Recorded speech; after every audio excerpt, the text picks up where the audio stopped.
Hi, my name is Nancy Davidson, and I'm the chair of the Environmental Board, and I'm going to call the meeting to order at this point. Hopefully everybody can hear me. Welcome to the March 10th, 2021 Environmental Board meeting. Due to the virtual format of today's meeting, I'd like to start by providing some guidelines. We have participants attending by phone and video.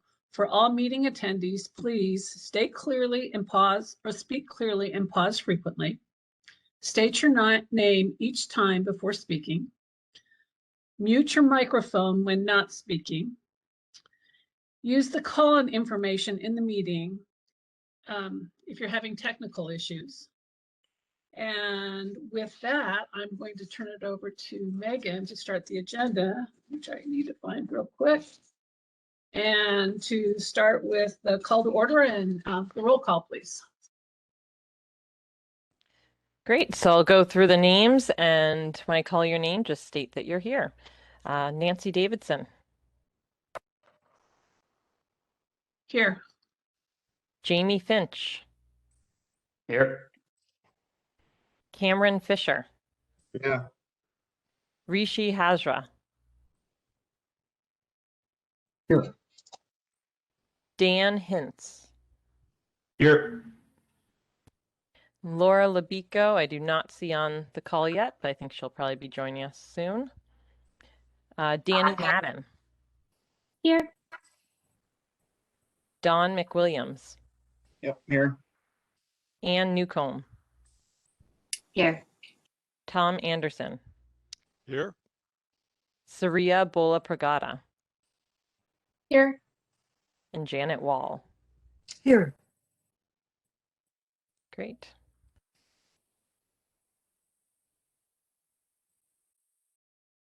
And Nancy, if you'd like to go through the minutes. Right, our next agenda item is approval of the minutes for February 10th, 2021. Is there any discussions or comments on them from the board? Seeing none, we will assume that these are now approved as they were in the last meeting, just since there are no comments. With that, we'll move on to number 3 in the agenda, and that is the public comments. And prior to starting on public comments, I'd like to point out a few items with it. Public comments are an important part of the public process. We take them seriously and factor them into the decisions that we as a board make.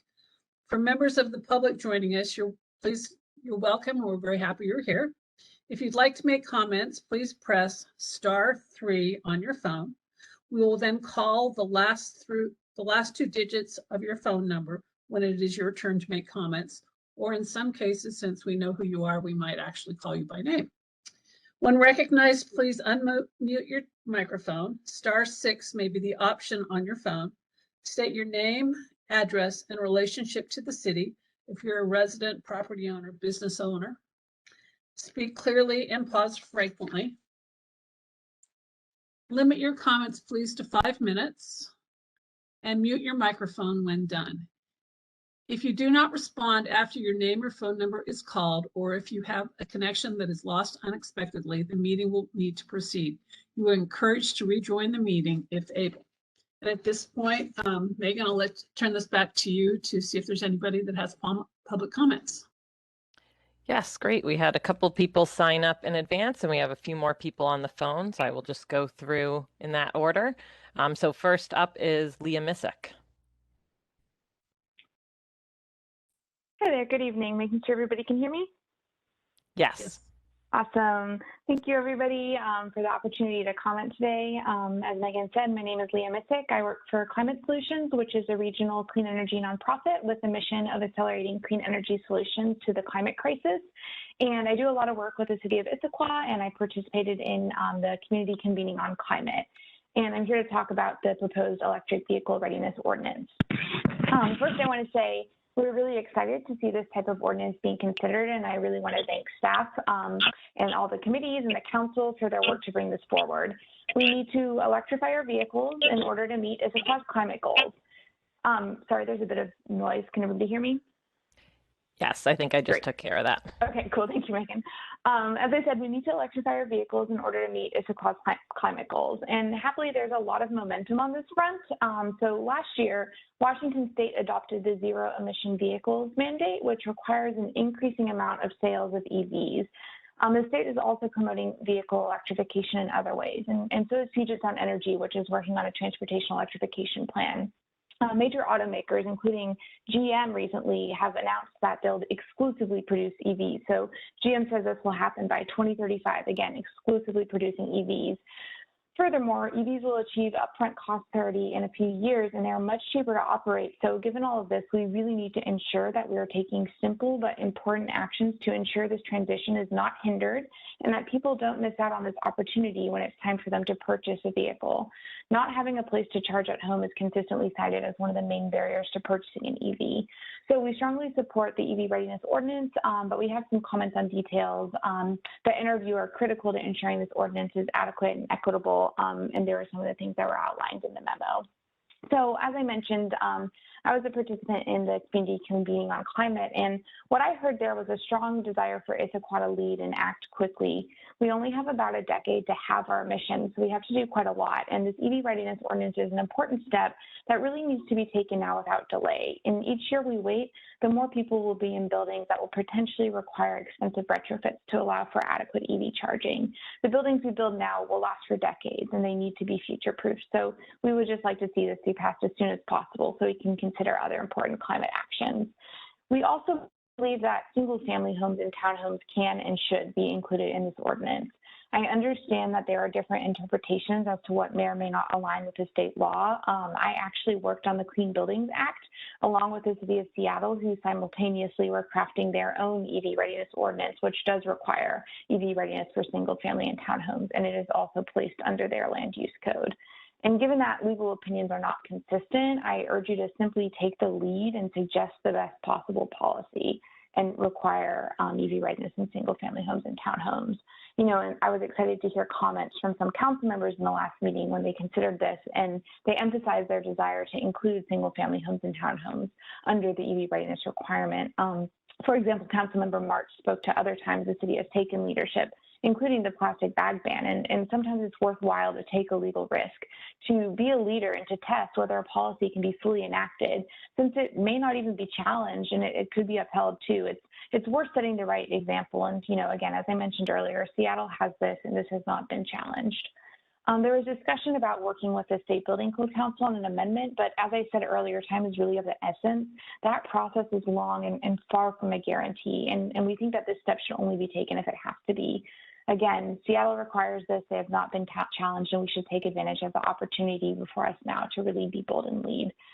We do concur with the administration recommendation that single-family homes and townhomes should not be incentivized to be EV ready. However, in our view, such funds could be better directed to places that would make more of a difference. So we would rather see dollars being targeted toward charging access for public charging that could be accessed by all community members, for example. So again, we don't believe that EV readiness should be incentivized, but rather required.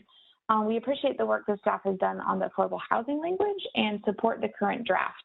Again, new buildings will be in place for decades, and in that time frame, EVs will become the predominant new vehicle, and they're cheaper to operate. And it's unfair for those living in affordable housing to be excluded from that opportunity. So we really appreciate the work that has been done on this front, and that the requirement will be cost neutral by allowing a series of methods to reduce cost in other ways rather than waiving EV readiness and setting up this equity issue. So we'll still get the end result of having EV readiness for the residents of these buildings, but it's not going to cost affordable housing anymore.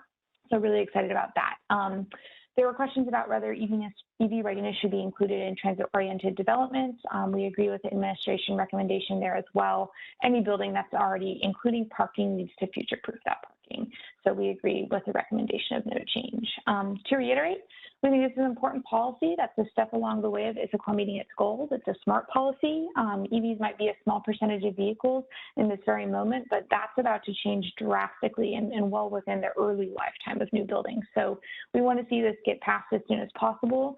and to make it strong by requiring EV readiness for all building types. So thank you all for your consideration of this important matter, and looking forward to referring it onto other committees and to the council, and looking forward to improving and implementing it so it can be a great example for other cities throughout Washington. Thanks. Thank you, Leah. Next up is Ann Fletcher.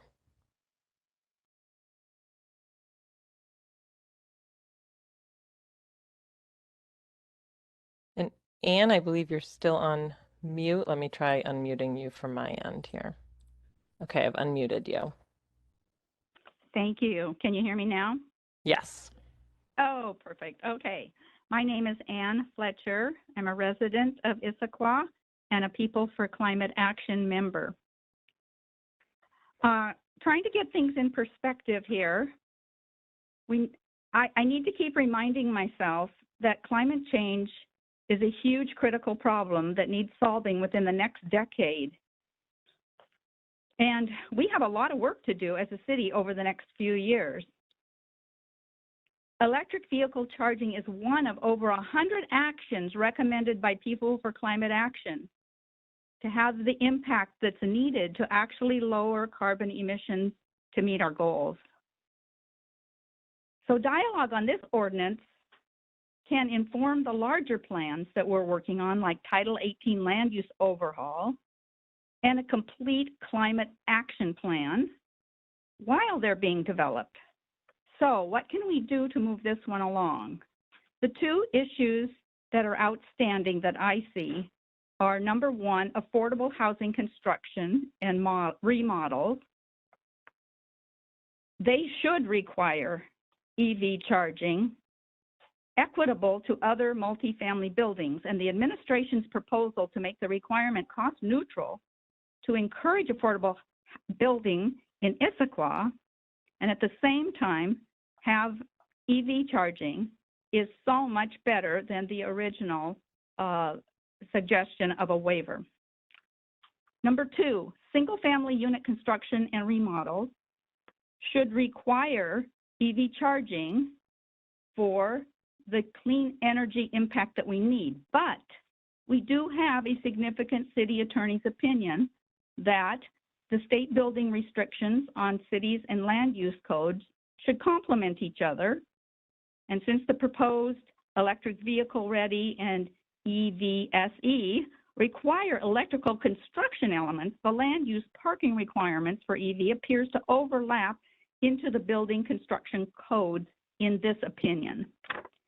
So this potential conflict was brought to the attention of the city by the attorney. Some remedies to consider for the administration's exclusion of the single-family units. First, you could require EV charging for single-family units in the ordinance. That's still a possibility, and you could recommend that to the council, and the council still has the final say on that. Number two, if single-family is not required in the ordinance, then add language to the ordinance that automatically requires it as soon as the building code allows it, or we can get this legal question straightened out. Number two, between now and the April City Council meeting, request that the Washington Building Code Council approve a single-family EV charging proposal, or at least agree that it doesn't amend the state building code. And number three, lobby our state legislature to change the state building code for single-family housing. So in summary, I urge you to recommend to the council approval of this ordinance with affordable housing requirement no less than the administration's recommendation. And number two, a remedy in the ordinance for a future single-family requirement inclusion once the state allows, if you don't require single-family. And a direction to the administration to request single-family EV charging approval from the Washington Building Code Council, perhaps in league with other cities, and to lobby the state legislature to correct the system problem that we have here. Thank you. Thank you, Anne. Next is Connie Marsh.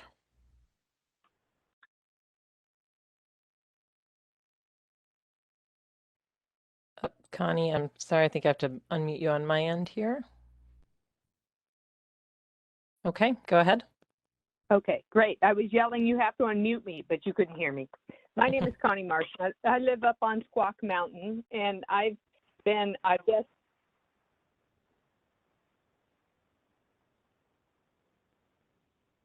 oh, can you hear me? Can you hear me? Yes, now we can hear you. Okay, she started talking to me. My name is Connie Marsh, and I've been, I guess, colloquially an environmental activist for about 20 years in Issaquah. So when I read the review of environmental sustainability and climate background, it was very foreign to my world of the environment in Issaquah because I've been walking the properties and trying to save the trees and the fish and protect the quality of water and preserve the green for people for a vast amount of time and get land preserved. And that's all about the actions. It's not about sort of the language. So I sent to you a little chart that showed how I think about the environment in Issaquah and how it is supposed to flow through the system. And so every time Issaquah is surveyed, the environment and the greenness of Issaquah comes out as either number 1 or number 2, depending on how bad traffic has been. And so this led to a vision for the city of Issaquah that included an environmental component. So unfortunately, as time has passed, it has been very hard to watch the trees come down, and we had one run of kokanee become extinct, and the other one is near extinct in Issaquah. Yet our code language has not changed. And while we have a lot of language in theory protecting the environment, it just has not been working very well. And so the city council decided we needed an environmental board that was higher level and would actually address the policy language in the city rather than going project by project to try to solve the problem of why our environment was sort of decaying in front of our eyes, because what we're doing is not working. And so what I'm hoping is that this group is going to show the passion necessary to learn all of the things that you have to learn and all of the language in order to become the heroes of the environment in this town. And that is for that's for the critters, and that's for the humans in climate action. But I don't know that so far this passion and the need to protect what is so valuable to the city has been portrayed. Because what we need are a bunch of environmental heroes that are willing to do the work. And I'm hoping that this is all you, because you signed up to be on the board. So the first thing that we need to do is get our rules and regulations put into place, and that is the update of Title 18. And while it is interesting to have different things that need to be changed in Title 18 popped out as one-offs, we need to do it all as a whole. So I am resistant to pulling any more items like the EV charging station out of Title 18 and taking our time up. We need to dive in and look holistically at how to bring our city environment back. So thank you for volunteering, and I hope you find this informative. Thanks. Thank you, Connie. And I see one other caller on the line with the last two numbers 64. If you're interested in making public comment, I will go ahead and unmute you now. If not, that is also fine. I have unmuted. Okay. All right, we will go ahead and move on with the agenda.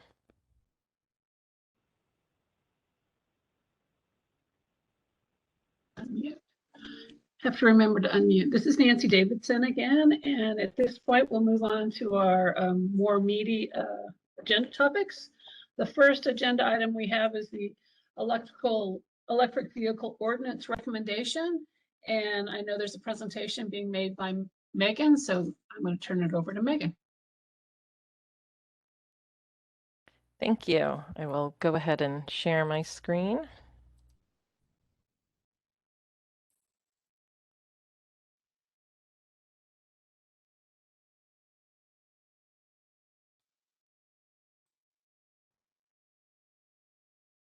All right. Good evening. So tonight we'll be talking about the electric vehicle proposal, which I last presented on to the board at our January meeting. So the purpose of the meeting this evening is to discuss the options and the administration's recommended changes to the proposed ordinance. I will also share feedback we've received on the proposal so far. This evening, we're looking for feedback from the board on the overall proposal, but especially on the two recommended options proposed by the administration. The first is on affordable housing to meet EV requirements, but through a cost-neutral approach. And the second is to have no requirements for single-family and townhomes. And we'll go into more depth on both of these throughout the presentation. So here's just a quick reminder about some of the reasons why we're proposing this EV ordinance. The city is committed to reduce greenhouse gas emissions through our GHG targets, and the city also has two plans, the Sustainable Building Action Strategy and the Mobility Master Plan, that include policies and strategies around expanding the use of electric vehicles through code updates. EV codes and requirements were also identified by the community as a priority at the community convening on climate last year. And last, and relatively new in the media, is that there's been a lot of talk at the federal level and also in the business world about electric vehicles, which we heard about in the public comments. A few car manufacturers have recently committed to increasing EV production, and the Biden administration plans to invest heavily in electric vehicles. So by acting on this ordinance now, we'll be preparing our buildings and our residents for this increase in EVs that are coming to market. The table on this slide is an overview of the percentages of EV infrastructure that are in the proposal. So just a reminder that EV ready means there's a 240 volt circuit that would allow for a charger to be hooked up, and EVSE, or electric vehicle supply equipment, includes the charging equipment itself, so that would allow someone to plug right in. Overall, the percentages are higher in multifamily than commercial, since the majority of people charge at home. However, commercial charging is also an important piece of the puzzle. And last, these are requirements for both new construction as well as existing buildings that go through a substantial improvement, as well as for parking lots and parking garages. So now I'll talk about some of the feedback that we received. A summary matrix of the main points was included in the materials, which I'm happy to answer any questions about. But to talk about the main points, overall, most people believe the EV requirement percentages for multifamily and commercial buildings are a good starting point, but there were a few that asked for increased requirements. Next, the city had proposed an incentive for single family and townhomes, since the majority of people charge at home. However, there was very little support for this, and most comments urged the city to require EV readiness in single families if legally feasible. One reason against the incentive program was that builders should already be including EV infrastructure in projects. Another thing that we heard was that incentives should be considered more holistically through the larger update to the Title 18 Land Use Code. For affordable housing, the majority of the feedback was that the city should not waive the EV requirements. As discussed last time, EVs are getting cheaper to buy and own and could be a good way for people to get around. Instead, most people supported either full or reduced requirements for affordable housing to ensure equitable access to EVs. And last, there was little support for exempting TODs from the requirements. The council reviewed the proposal again at their February 9th study session, and most council members were still in favor of removing the single-family incentive. The council members then discussed the attorney's memo that recommended against imposing single-family requirements, and most, but not all, council members were supportive of the recommendation. Several council members also supported collaborating with regional cities and working with the State Building Code Council to work towards a statewide change that would allow cities to establish these requirements for single-family homes. For affordable housing, there are some council members in favor of removing the waiver for affordable housing and others for reducing the requirements or getting more flexibility. And last, in terms of TODs, most council members were in favor of not making any changes to the requirements. So here's a summary of the changes that we've made to the ordinance following the study session. The first change is the removal of the single family and townhome incentive. Next, no changes for TODs were made, so the EV requirements will continue to apply to them. Third, due to equity concerns, the administration retracted the waiver for affordable housing units, and instead the ordinance now includes a new proposal that provides for more flexibility to keep the EV infrastructure cost neutral. And last, there was no change to the single family requirements. So now we'll start delving into the options. The first topic is on affordable housing. So as mentioned in the previous slide, the administration has removed the waiver, and we're now proposing that affordable housing meet EV infrastructure requirements, but allow the buildings to take cost-neutral measures, such as reducing parking spots and structured parking that would help make it cost-neutral. If these are not feasible, then there are allowances for reducing parking landscaping or providing a portion of the stalls to be EV-capable instead. This option is now the administration's recommendation and is currently included in the proposal. Another option is to not have a waiver for affordable housing, which would then meet 100% of the EV requirements. The third option is to have a waiver for affordable housing. Fourth option is to have a 50% reduction in EV ready and EVSE requirements. And the fifth option is to remove the EVSE requirement and keep the EV ready requirement. So city staff has reached out to affordable housing groups to ask for their perspective on the proposals. Both Imagine Housing and ARCH, which is a regional coalition for housing, were supportive of the cost-neutral approach to reduce costs and still have the infrastructure in affordable housing units. However, King County Housing Authority and a developer working on a TOD project were concerned that the EV charging spaces wouldn't be utilized in affordable housing due to lack of EV ownership here. We're also still waiting on feedback from Puget Sound Energy on the ordinance as a whole. They had expressed overall support for EV charging infrastructure, but they are still reviewing the proposed language and will be providing comments prior to the April council meeting. The next topic is single-family and townhome requirements. So in the original proposal, single-family and townhomes are exempt from the EV ordinance, and the city administration recommends that they continue to be exempt per the advice of the city attorney, which was detailed in the memo. The other option is to require EV-ready infrastructure in single-family and townhomes. So here's a timeline showing the next steps for the EV proposal. The next meeting on the ordinance will be tomorrow at the Planning Policy Commission, where they'll be holding a public hearing, and they also will provide a formal recommendation on the ordinance. Then it will go back to City Council on April 5th, where they're expected to take final action. So as a reminder, the administration is looking for a final recommendation from the board on the proposal as a whole, as well as the two recommended options are listed here. So thank you, and I'm happy to answer any questions.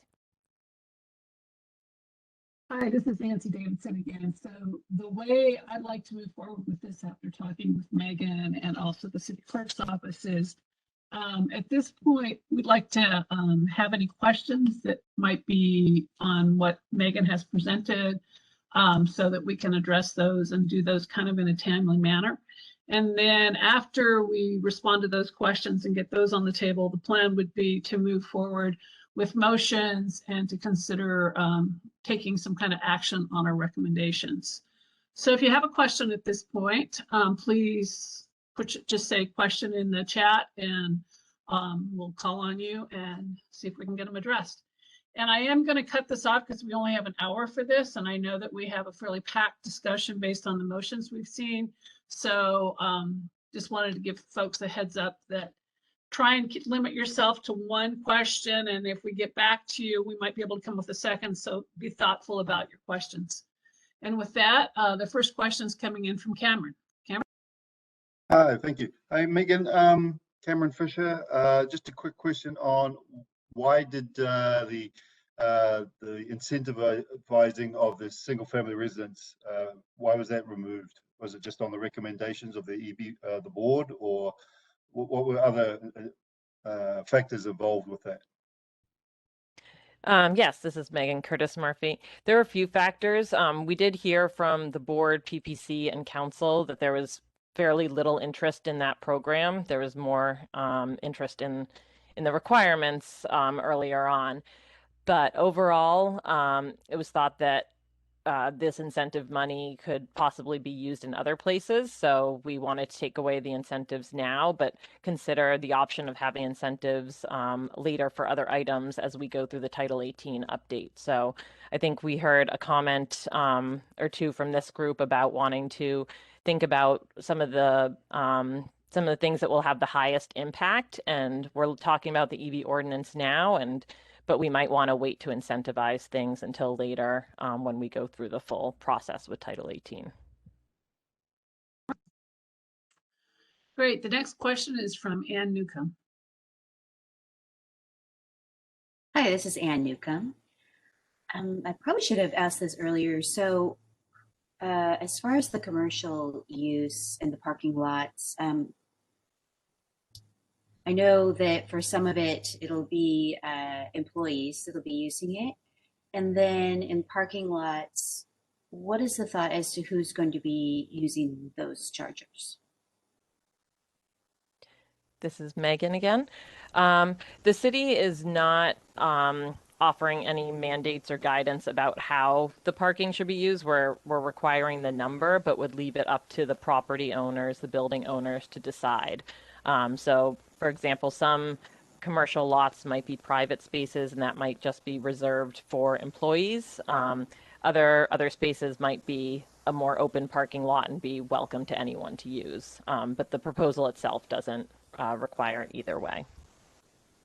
But it would be requiring that the EV chargers are installed. 5% of EV chargers are installed, and then another 10% are ready. Is that right? Correct. And so is there studies, I'm sure that, are there studies that show that people that are out and about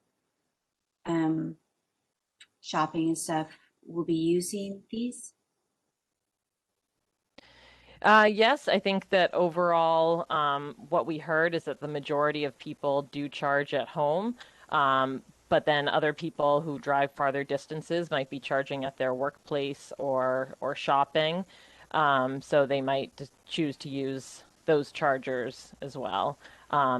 It's also thought that some of these chargers might help fill in for people that don't have access to the infrastructure. So existing buildings that don't already have EV chargers, they may be able to still have the option to charge at chargers that are open to the public elsewhere. Okay. And then my other question is, I sent an email with a motion about the single family. And if we can get another lawyer's opinion, I would move that we get a second opinion on whether it would be legal or not to require single family homes and new construction to be ready for a charger or have chargers in them. I think that would be way more powerful than the parking lots. So if we can do that, that'd be great. I just assumed that the lawyer would know more than me about it. So thank you.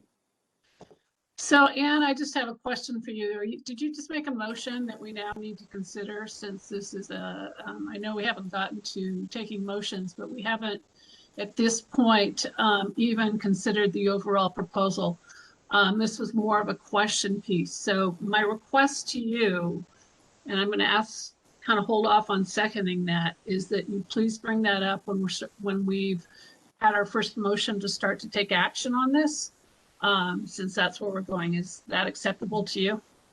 Oh yeah, part of my question was, is it okay if I change that? Because I already sent an email. So thank you. Yes, you can change that. I'd ask that you type it up for us so that I can read it and Megan has it as its notes. You may want to type that somewhere else so you can load it into the comments, because I have to repeat that motion out, and Megan has to take notes of it because it's got to go to the council and the PPC that way. So that's why we kind of asked for it. But please feel free to make whatever motion you think is appropriate when we have started to consider the proposal. Okay? Sounds great. Thanks. All right, Jamie, you have a question, Jamie Finch. Thank you, Nancy. Jamie Finch here. Megan, I was hoping you could expand a bit on looking at the specific language around how cost neutrality would be achieved. It does mention the structured parking and minimum required parking. I was just wondering, first of all, would the likelihood of that being able to achieve cost neutrality just through those items, and then for clarity, whether there were specific other items we felt would be likely to be included as ways to achieve that, or if the next likely step is that would result in C, D, or E being implemented. Sure, this is Megan. So we got a few estimates on parking costs from the affordable housing developers. I don't have in front of me now, but they range between 30 and 50,000, I think, depending per parking space, depending on what that would be. The EV infrastructure elements also range in price, but around a couple thousand or 1,000 per space. So it's thought that we would be able to reach that cost neutrality by reducing some of that minimum parking. That is also the approach that City of Seattle has taken.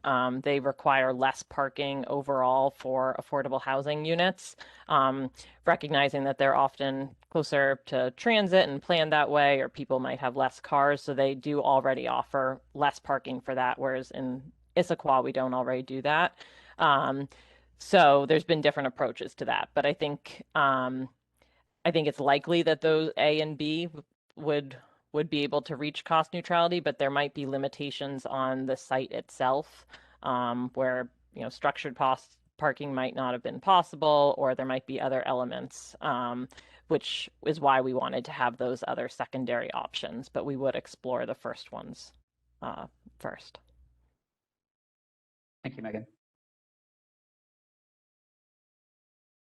So at this point, does anybody else have any questions before we move forward? Seeing none from the board, the next thing we need to do is to move forward with the various motions and actually consider and debate motions and potential amendments to it. The first thing I'm going to need, and just as a reminder, this is now where the board's actually taking an action. This is kind of our first big action that we did adopt the rules of the board. I'm going to try and put some structure to this because I very much appreciated, as did Megan and Jamie, the emails we received with various motions. It helped us to try and organize this meeting and this discussion a little bit. But the first thing I need is a motion to approve the recommendation report on the EV charging ordinance as presented. So does anybody willing to make such a motion? Hey, Nancy, this is Dawn. Yeah, I would motion to approve the recommendation report on the electric vehicle charging. Thank you. I need a second, please. Yeah, Nancy, this is Cameron Fisher. I second that. Okay, we have a motion on the table and a second. At this point, we can debate that motion. And as the chair, I'm open to amendments. I know there's several that have been proposed, as in other motions that people would like considered. And for people's understanding, Each of those potential amendments to the motions that were made by, it was Cameron and Don. Don made the motion and Cameron was the seconder, and I have to make notes of that so that they can, if there's any friendly amendments, we can get those taken care of. And we debate them one by one. My proposal to all of you, which I'd like for consideration, at least on this, is there's several sections of this that they're looking for feedback. And the motions I've seen give feedback on each of those sections. So I propose that we move forward with this, kind of taking the various portions of this ordinance and kind of working that direction, because there's a lot here that we're being considered. So if that is acceptable, people, I'll try to lead us that direction. But if people have other motions they'd like to make. I know the first thing that we need to consider is the single family and townhome incentive ordinance changes. That's one of the first things that came up in Megan. As Megan described, they did remove the incentives, and there's really not a lot in here in this ordinance that describes what's happening with single family and townhomes. Is there any motions to do anything differently than what's in the proposed ordinance from the administration? And please put it in the chat and I'll call on you.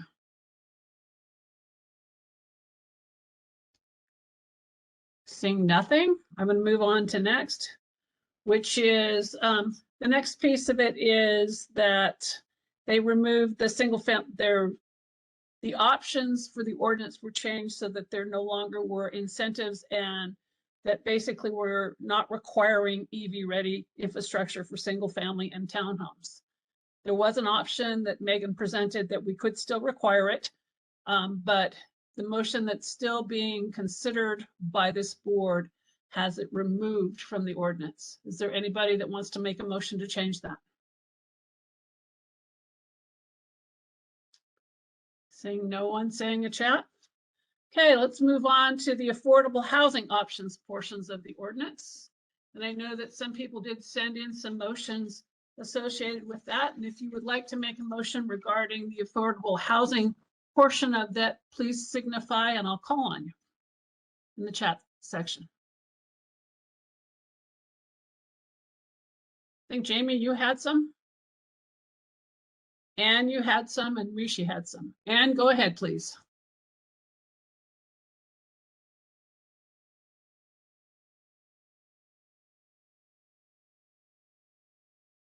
This Ann?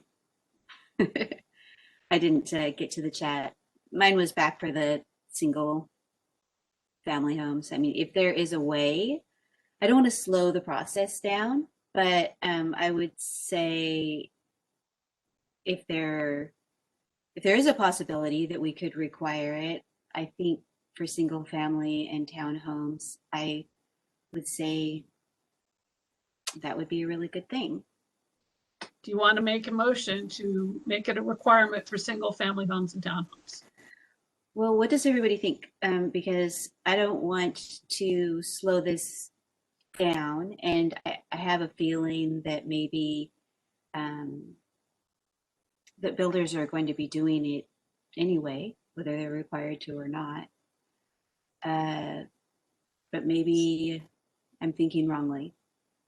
Well, and the best way to figure out what all of this board is thinking at this time is to put a motion to the table. It'll get seconded and considered, and we'll take a vote. And likely it will end up being a roll call vote since it's not the administration's proposal, just offering suggestions. But that's the best way, especially given that we're all doing this virtually. It's kind of a challenge. But I think it would be helpful if you made your motion on that, if that's what you'd like to do, and state it, and then we can see if there's a second and if we want to consider it. Well, I didn't write it down like you asked me to, so maybe I should just say it. So I move to get a second opinion from a lawyer, and if the lawyer says, I move to require it EV charging in single family homes and townhomes. So is that two motions? Is there a first motion to get a second opinion and a second motion to require it, correct? Yes, I would say my motion would be, yes, the first motion would be to get a second opinion from a lawyer. And the second motion would be if that lawyer says that it would be legal, then I would say to require EV charging in single and townhomes. All right, we're going to consider them one by one. So the first motion I heard from Ann is to get a second opinion from a lawyer regarding requiring EV ready infrastructure be installed on single family homes and townhomes. Is that accurate, Ann? Great. So do I have a second? And someone please raise your hand if I have a sec or put something in the chat.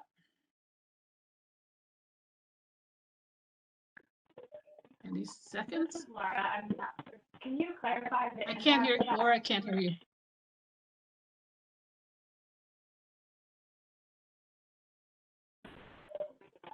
Okay, now I can hear you. Can you clarify the impact of the motion?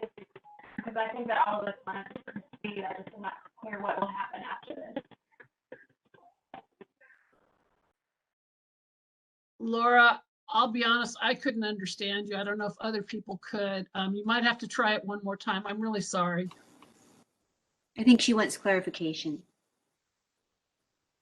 So let's see, at this point, we have a motion on the table, and that motion is to recommend that the city get a second opinion from another lawyer regarding including EV ready for single family homes and townhomes in the ordinance. And to move that forward and to make that recommendation to the Planning Policy Commission and the City Council, I need a second. And then we can discuss it, but if there's not a second, then it's just dead. So does anybody want to second it?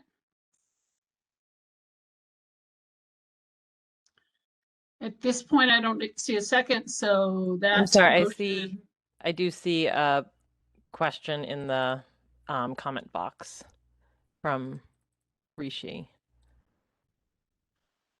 I'm not sure. Rishi, do you have a question that applies to this motion? Yeah, I had a question whether we could get the motion typed up so we can refer to it.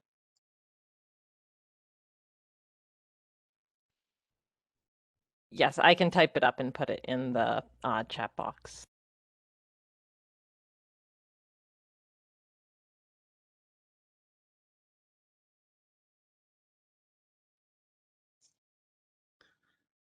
So at this point, I'm not really seeing a second, though I did see that Laura was asking if this delays things, and likely it will since they have to bring on another attorney, I would guess.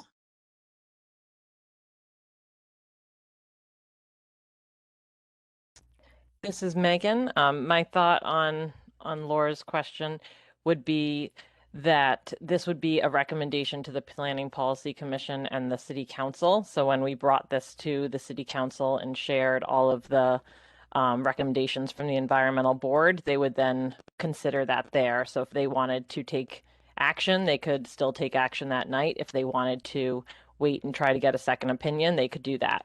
So it would be up to them at that meeting.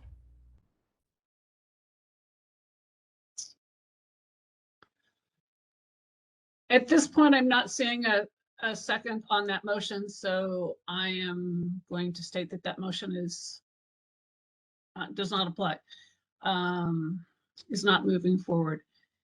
And did you have another motion you wanted to make to require EV ready infrastructure be installed as part in single family homes and townhomes? Is that?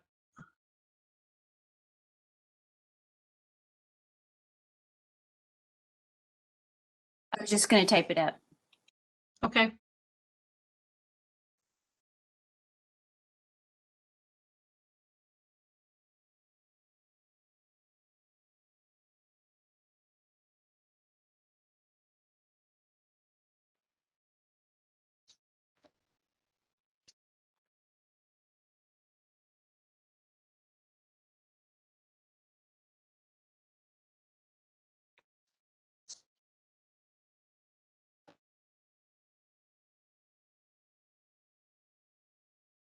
Okay, from what I see from Ann, she's moving that the EV ready is required for single family and townhomes with new construction. Is that accurate?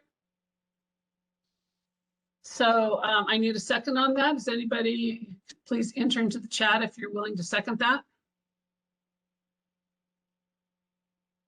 Okay, Rishi, second that. Now this is open for discussion. If anybody would like to discuss this before taking a vote, please indicate in the chat box and I'll call on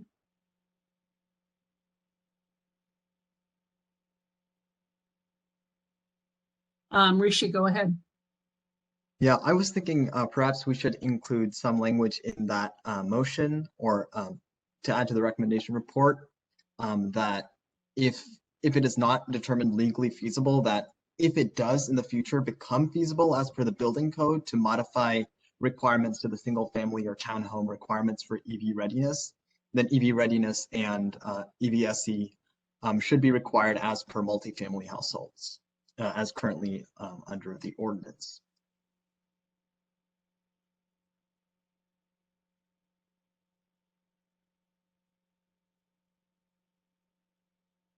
Boy, you guys are testing my Robert's Rules of Order now. Okay, as a comment, so Rishi, is that a friendly amendment to the motion that was made by Ann?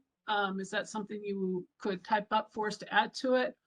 Or Yep. is that another motion to be considered? I can type that up as a friendly amendment. And as you type it up, and you might want to consider if you consider that a friendly amendment because you have to agree to it. It makes a lot of sense and it's very friendly. Thank you. So Rishi, if you could type that friendly amendment, then we will have it on the floor to consider.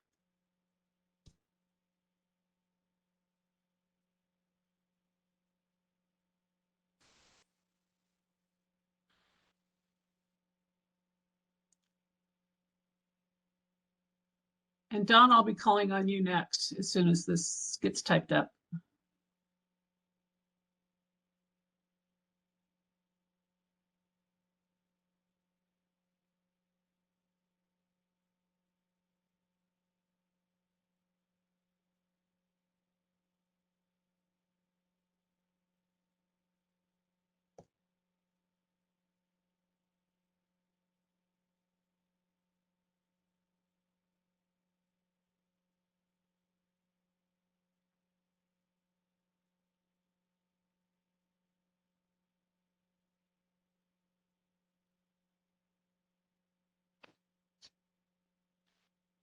Don, just to keep things moving, do you want to go ahead and start making your feedback on it, and then I'll read this this motion again.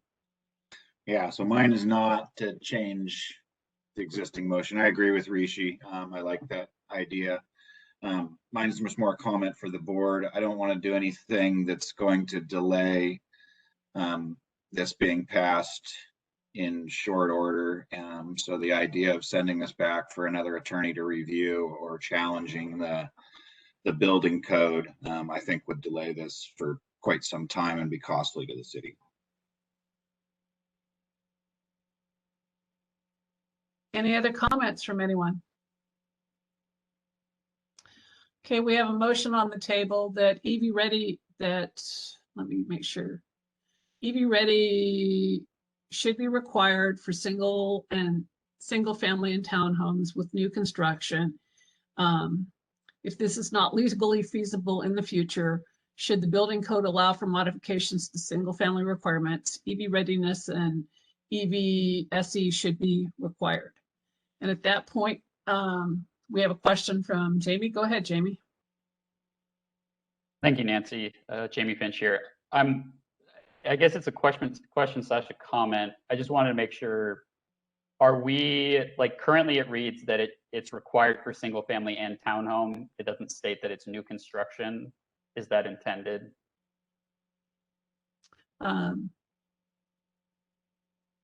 Rishi, can you respond to that? Is it intended for new construction? It is intended for new construction. It's Okay, well, not for all single family and townhomes, just for new construction. so can we add that as a friendly amendment, Rishi? How about you, Ann? Yes. Rishi, is that acceptable? Anne? Okay, great. Yeah, I think So this, Rishi, were you just adding on, sorry, were you just adding on to the one that was it a continuation of the first one, Yeah. Yeah. So it already said it. that's true. All right, so at this point, we have this, are there any other questions or comments? Seeing none, Megan, do you want to do a roll call vote? So does anybody, do I need to restate the motion that we're voting on? Is everybody okay? Just thumbs up? I think I'm going to restate it just to make sure I have it down right before doing the roll call here. So I have a motion to require EV ready infrastructure in single family and townhome new construction. If this is not legally feasible in the future, should the building code allow for modifications to single family requirements, EV readiness and EVSE should be required. And if I'm hearing no objections, then that is the motion on the table. I did want to check one clarifying thing. It said if allowed, EV readiness and EVSE should be required. Did we mean to include the EVSE should be required, or are we just talking about the single family and townhome where we want the EV readiness to be required? That might be a clarification for Rishi, who had that friendly amendment. I intended to include both. Okay. So at this point, you want to go forward with the roll call vote, Megan? Yes. Okay. So we're going in alphabetical order with the chair being last, though. So first, Jamie, when I call your name, please say yay or nay. Jamie Finch. Nay. Cameron Fisher. Nay. Rishi Hazra. Aye. Dan Hintz. Yay. Laura Labico. Yay. Sorry, say that one more time. Yay. Yeah. I heard yay. Can you please confirm that in the chat? Okay, I see that is a confirmation for yay. Danny Madden. Yay. Don McWilliams. Yay. Ann Newcomb. Yay. And Nancy Davidson. Yay.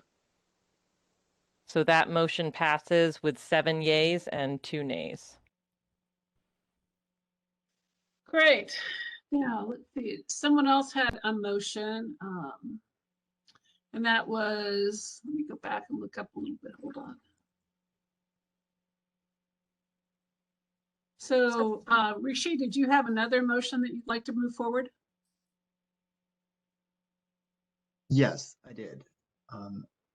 Should I paste it in the chat or should I speak it out? I'm sorry, I can't hear you.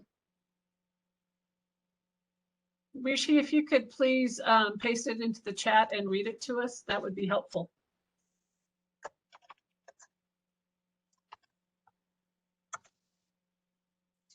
I move that to include in the recommendation report that the board is concerned that low-income individuals who work across several job sites over the course of the day will be disproportionately affected by lower percentages of EVSE parking spaces available in non-residential areas.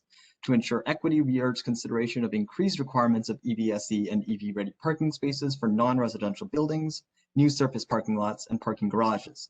We suggest a requirement of 10% EVSE parking spaces and 20% EV-ready parking spaces.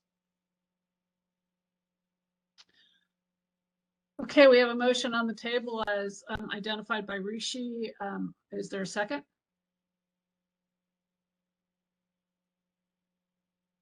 Please signify in the chat session so I can call on you.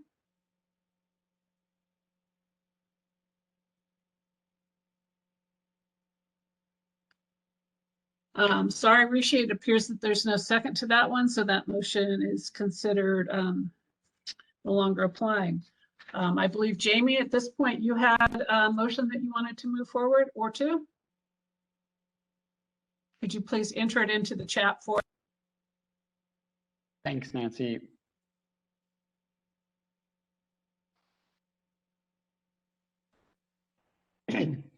I move that we clarify that and Nancy and Megan, this is slightly different than the motion that I sent over just as a heads up.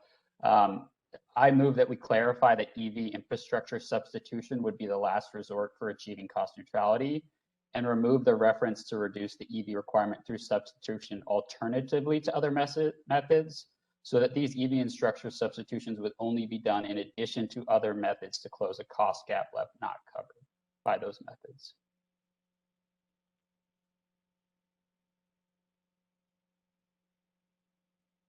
Was muted. At this point, we have a motion on the table. I would, the chair's looking for a second. Does anybody want to second it? I would like to second it. So Nancy Davidson will second it. And I'm going to ask Jamie to explain his rationale behind this one for us all. Thanks, Nancy. Jamie Finch here. I'm just worried the current language leaves a little bit too much uncertainty around exactly how this EV infrastructure could be impacted if the initial A and B of structured parking and parking requirements isn't sufficient.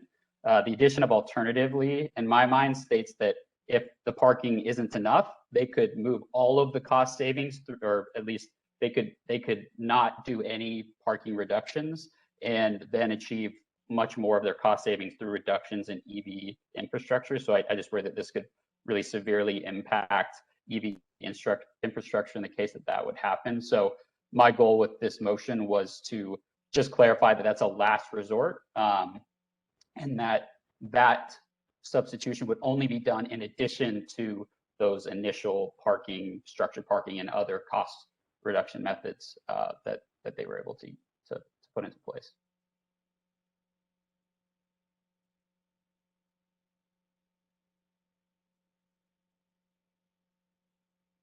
Nancy, you're on mute.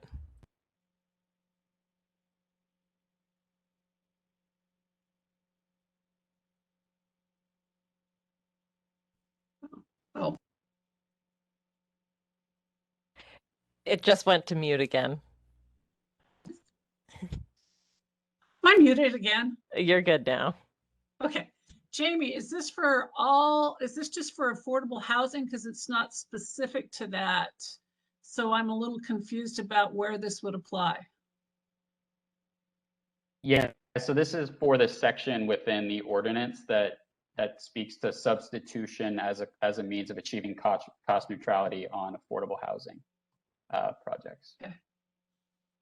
So as a friendly amendment, can I suggest that we make sure that we have in this language somewhere for affordable housing, just so that it's much clearer, at least for people that might read it? EV infrastructure substitution. Okay, so what I'm proposing is that his motion be changed to clarify that EV infrastructure substitution for affordable housing, just add those 3 words in there, would be the last resort, just so that it's clear that that's really what we're talking to. So there's a motion on the table, and we're now open for questions or discussion. Anybody have questions? And I see Megan has one. Yes, Jamie, I had a question. When you're talking about substitution, do you mean the substituting with EV capable infrastructure? Correct. Yeah, well, I guess it's D and E. So I guess it's substitution. Maybe it's easier to call it out by D and E within the current ordinance, but the methods that are specific to reducing requirements related to EVSE and EV ready stalls. Okay, so you're not talking about C though, the reduction in the amount of required parking lot landscaping. You just mean the. No, and I think an amendment to make it clear on those 2 things might be a good idea, just to clarify that I mean D and E, and in that portion of the ordinance.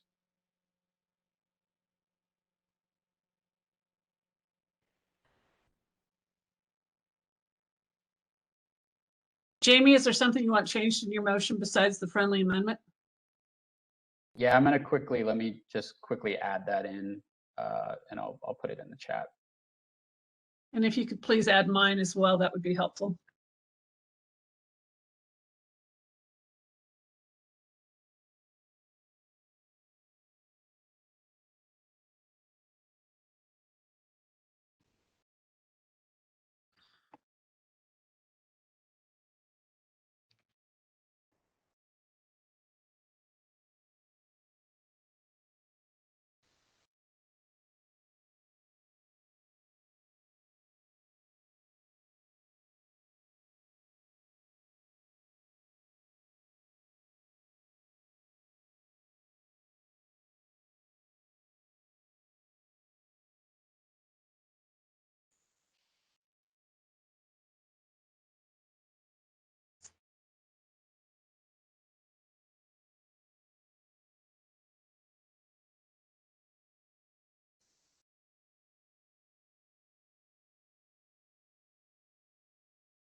Jamie Fincher, I did, it actually is specific to D within that. I did take a quick look as I was reading through this, and it's specific to what is referenced in D. So that's what I clarified in this update. Okay, and I will accept that. I will second it at this point again, since there was some amendments made to it at this point. Is there any other discussion or comments on this? Questions on this motion? Seeing none, at this point, we're going to take a roll call vote on a move that we move to clarify the EV infrastructure substitution for affordable housing projects contained in Section D of the current proposed ordinance would be the last resort for achieving cost neutrality, and remove the reference to reduce the EV requirements through substitution alternatively to other methods, so that these EV infrastructure substitutions would only be done in addition to. And with that, I'm going to ask Megan to take a roll call vote. Okay, we'll start with Jamie Finch. Yay or nay?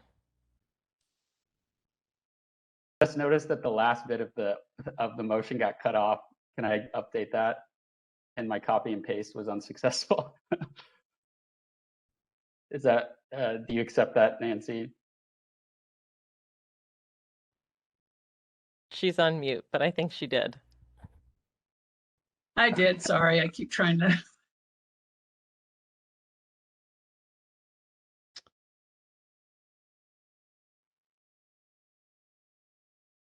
And I think in addition to other methods to get a cost gap left not covered. I think I might be reaching a character limit because it's not letting me add that. So I think I have it, so I'll go ahead and read it out one more time before taking the vote. So I move to clarify that the EV infrastructure substitution for affordable housing projects contained in Section D of the current proposed ordinance would be the last resort for achieving cost neutrality, and remove the reference to reduce the EV requirements through substitution alternatively to other methods, so that these EV infrastructure substitutions would only be done in addition to other methods to close a cost gap left not covered. Is that the full motion? Yes, and I just figured out my copy and paste issue. So, but yes, that is correct. Okay, I will go ahead and go with the roll call vote. So yay or nay? Jamie Finch. Yay. Cameron Fisher. Can you say that one more time? Yay. Yes. Rishi Hazra. Yay. Dan Hintz. Yay. Laura Labico. Yes. Danny Madden. Yay. Don McWilliams. Yay. Ann Newcomb, Yay. Nancy Davidson. Yay. And that passes with 9 yays and 0 nays. Are there any other motions to be considered as we move forward?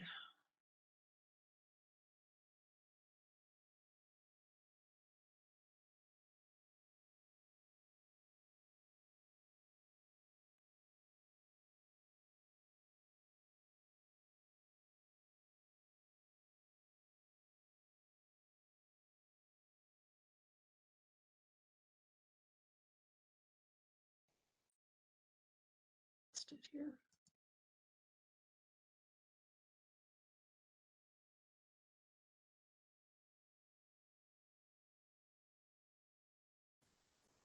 Nancy, it looks like we have something in the chat. If you could call on them, Megan, I somehow lost you somewhere, Yes. so I've got to find you. There it is. Yes, Okay, go ahead. Rishi has a motion. Yes, I move that the board recommends the city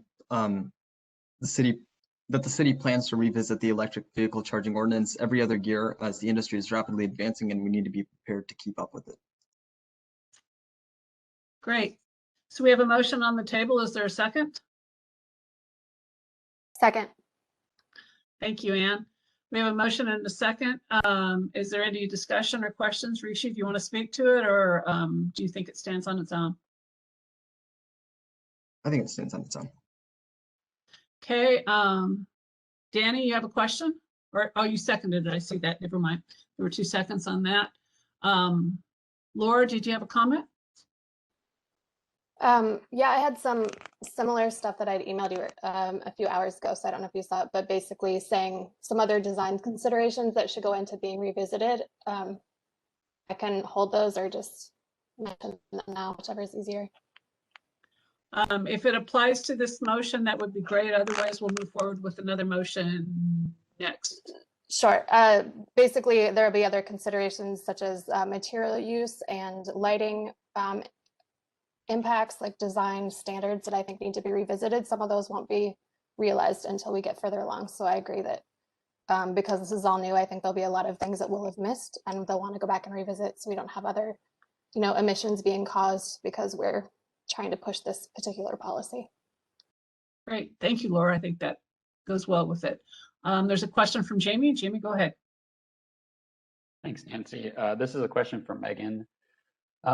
Megan, what would be the general process if we weren't to have this motioning or this sort of language included? What sort of cadence or how would these types of ordinances typically be reviewed? This is Megan. I think there's a few ways. This will be reviewed as part of the larger Title 18 update as well as we're looking at Title 18. I think there could always be a recommendation from this board to revisit it. So if the new information came or there was a desire to change something, this board could recommend that the council take that up. That would have to go through a little bit of a process. You'd want to bring it to the staff liaison, and then I would work with the city administration to see the process for that. City council could also they could decide that they want to bring it up again and make changes to it. So I think there are a couple ways. Great, thanks, Megan. Question or comment from Cameron? Go ahead, Cameron. Yeah, Cameron Fisher here. It was a comment and question, and it was essentially Jamie had asked the question on the process. My comment though was I agree with Rishi's strategy of revisiting this.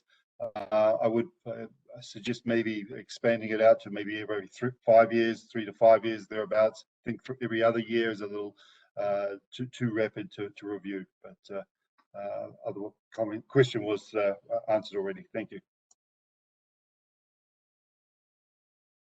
Great. Any other questions or comments? Seeing none, we have a motion on the table right now for, do you want to read it, Megan, or should I go ahead? And this is Megan. I just wanted to clarify if there was a friendly amendment to that Cameron was trying to make or not. No friendly amendment. Thank you. Okay. Yes, I can go ahead and read that out. The board recommends the city plan to revisit the electric vehicle charging ordinance every other year as the industry is rapidly advancing and we need to be prepared to keep up with it. And at this point, Megan, do you want to move forward with a roll call vote? Yes. So yay or nay? First up, Jamie Finch. Yay. Cameron Fisher. Yay. Rishi Hazra. Yay. Dan Hintz. Yay. Laura Labico. Yay. Danny Madden. Yay. Don McWilliams. Yay. Ann Newcomb. Yay. And Nancy Davidson. Yay. And that motion passes with 9 yays and 0 nays. Okay. I have just entered a motion, and so I am making motion for the city to work with the State Building Code Council to seek approval of an amendment to the State Building Code that allows the city of Issaquah to establish EV requirements for new single-family homes. And I know that's the motion, and I know that this is a little different than the one that was passed earlier. So I need a second if anybody's interested.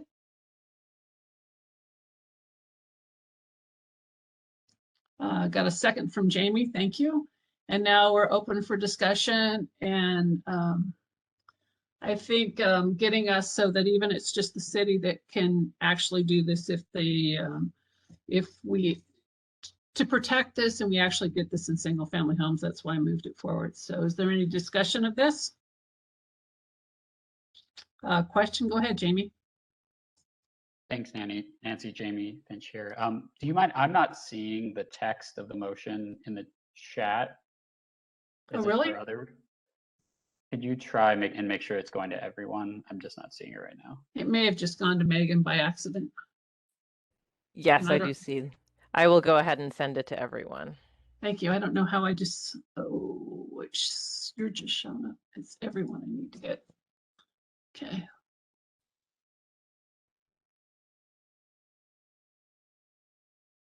Any discussion? At this point, instead of doing a total roll call vote, is anyone opposed to this? Please put it in the chat, and then we'll do a roll call vote if there's one person. Otherwise, I will just assume that it's approved. Do you guys want a roll call vote?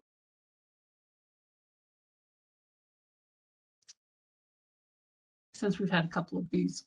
Okay, it's probably better to do a roll call vote. Megan, go ahead and do that just to make it official. Sure, yes. So the motion on the table is a motion for the city to work with the State Building Code Council to seek approval of an amendment to the State Building Code that allows the city of Issaquah to establish EV requirements for new single-family homes. I will now take the roll call, yay or nay, starting with Jamie Finch. Yay. Cameron Fisher. Yes. Rishi Hazra. Yay. Dan Hintz. Yay. Laura Labico. Yes. Danny Madden. Yay. Don McWilliams. Yay. Ann Newcomb. Yay. And Nancy Davidson. Yay. The motion passes with 9 yays and 0 nays. So I know other motions were sent in to me, and over the course of the meeting, some of this has changed. Does anybody have any other motions that they'd like to move forward at this time?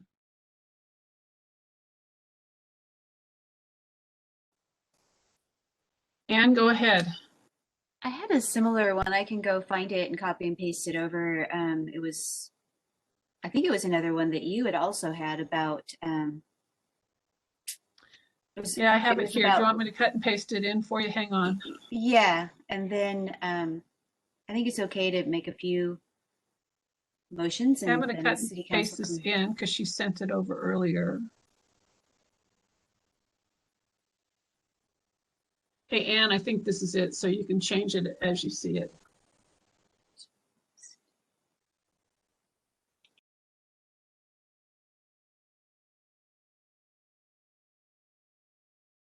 Is that the accurate one that you were talking about, that you sent earlier?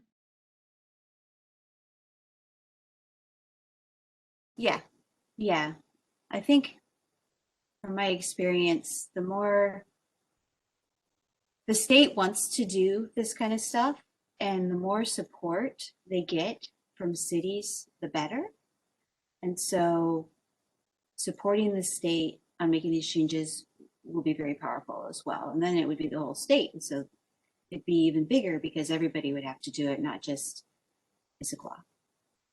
So we have a motion on the table and I will second it since we've started our discussion. So This is Megan. Have we read it out loud yet? okay, I will read it out loud. There is a motion from Ann and seconded. A motion to encourage and support the city collaborating with regional cities and the State Building Code Council to work towards a statewide change that would allow cities to establish EV requirements for new single-family homes. Is there any discussions or questions or comments on this? Go ahead, Cameron. Yeah, hi, this is Cameron Fisher. And could you just kind of elaborate a little bit more about this versus the previous motion that we approved? Just how kind of describe the diversity between the two? I think the prior one was focusing more on Issaquah and getting the state to allow Issaquah to change the code.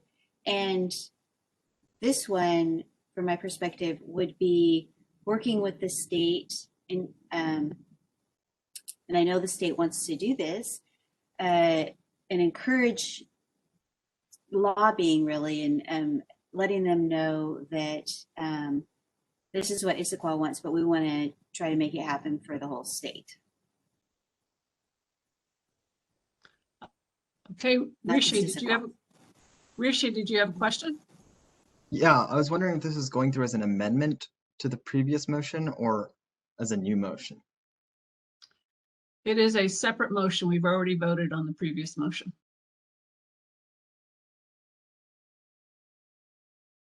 Any other discussion? Questions? All right, we have a motion on the table at this point. Megan, do you want to read it again and we'll do a roll call vote? Yes, the motion is to encourage and support the city collaborating with regional cities and the State Building Code Council to work towards a statewide change that would allow cities to establish EV requirements for new single-family homes. So we will go through the roll call. Yay or nay? Jamie Finch? Yay. Cameron Fisher? Nay. Sorry, that was yay? No. Sorry. Nay. Thank you. Rishi Hazra? Nay. Dan Hintz? Yay. Laura Labico? Yes. Danny Madden? Yay. Can you say that one again? Yay, yes. Thank you. Don McWilliams? Yay. Ann Newcomb? Yay. Nancy Davidson? Yes. This motion passes with 7 yeas and 2 nays. Okay, I know, Dawn, you also had submitted a motion that you want considered. Do you still want to move that forward? No, I'm going to recall it at this time. Okay. And you had one other. Do you want to move that forward that you had submitted? No, thank you. Are there any other motions that people would like considered before we go back and consider the original motion? Oh, wait. Jamie, you have a... Oh, sorry. Do you mind reading that one? Was that about the single family or is that about the multifamily? The original motion would be the motion to approve the recommendations with the changes we approved. So We're not at that point. I'm just seeing if there's any other motions to change the proposal that Megan presented. Okay, Jamie, you had another motion?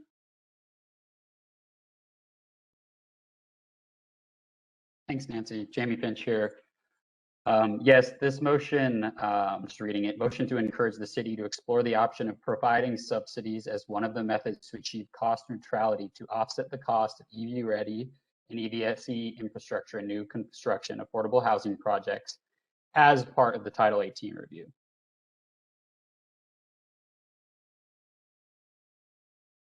We have a motion on the table. Do we have a second?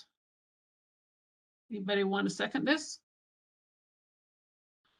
Rishi seconded it. You might want to turn your microphone on and say that, Rishi, for us. This is Rishi. I second. Jamie, do you want to discuss this? Thanks, Nancy. Jamie Finch here. Yes, I do think that as we get to the stage that we're doing a Title 18 review and have a full picture of the ways that we can help incentivize affordable housing projects in the community, this just seems like a very high value option to provide subsidies for, partially given that it seems like there was some initial interest from the city in being able to do that for single family. I feel like this might be the right way to use those funds. I do think that Title 18 review is probably the right time to do that as part of an overall review of affordable housing and the rest of Title 18. But do think that it's something that that we should be encouraging the city to explore as part of that.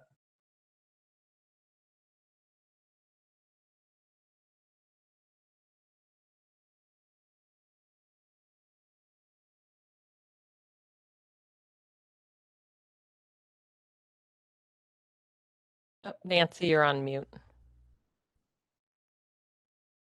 Okay. Seeing no other, is there any other questions or comments on that?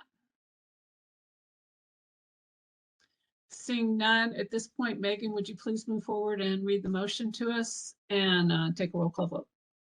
Yes, the motion on the table is to encourage the city to explore the option of providing subsidies as one of the methods to achieve cost neutrality to offset the cost of EV-ready and EVSE infrastructure in new construction affordable housing projects as part of the Title 18 review.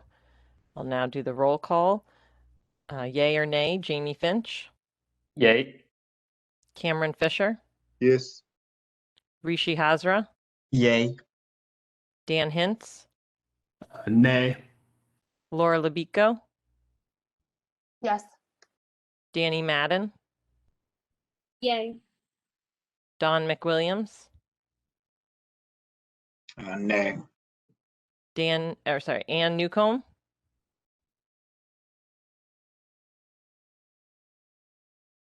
Nay.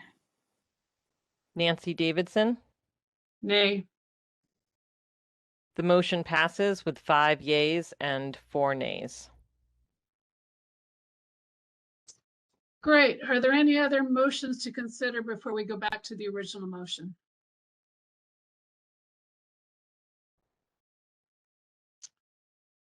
Okay, seeing none, I'm going to go back to the original motion, which I actually have here. So the motion that was originally made by Dawn was to approve the recommendation report on the electrical vehicle charging ordinance and we'll vote on to approve it as amended. So we have amended it through all the motions that we've approved tonight. And so what we're looking for is to approve the recommendation report on the electrical vehicle charging ordinance as amended. Any questions before we take a roll call vote? Okay, Megan.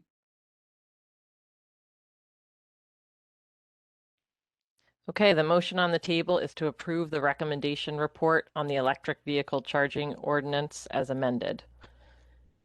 Yays or nays? Jamie Finch. Yay. Cameron Fisher. Yes. Rishi Hazra. Yay. Dan Hintz. Yay. Laura Labico. Yes. Danny Madden. Yay. Don McWilliams, Yay. Ann Newcomb, Yay. Nancy Davidson. Yes. The motion passes with 9 yeas and 0 nays. Well, I just want to thank you all for all your hard work. It's very much appreciated. This was a little more challenging for all of us to keep up with everything in the chats. Thank you very much to those of you that managed to get to share with us your planned motions for this evening. It definitely made it a little easier for Megan and I, at least, to plan for this meeting and to think through how to get through this tough material. So thank you very much. And with that, we'll move on to our next agenda item. We still have enough time, and I think Megan, you had a comment? Go ahead. Thank you. Yes, this is Megan. I just wanted to let everyone know, thank you for that. So I have been recording all of those motions in the recommendation report. So this was an attachment that we had. So this will be going forward to the Planning Policy Commission tomorrow. I'll be sharing all of the recommendations that came out of that and to the City Council on April 5th. I did want to note that we had 2 sections in this recommendation report. There was the recommended changes, and then there was the other feedback rationale. So I have split the motions I heard this evening into whether it was a specific change to the ordinance that was being recommended or an overall change for the other feedback rationale. So I just wanted to let everyone know that, and I'll be sending this around to the board as well. Thank you. With that, I'm going to move on to our next agenda item, which is the environmental sustainability and climate background. And I'd like the board's permission to go a little bit longer on this meeting. We were supposed to go to 8:40. If Megan can get through this a little quicker, we might make it, but it's very helpful to try and get there. So with this, Megan, you want to go ahead with your presentation? Yes, I will go ahead and share my screen here.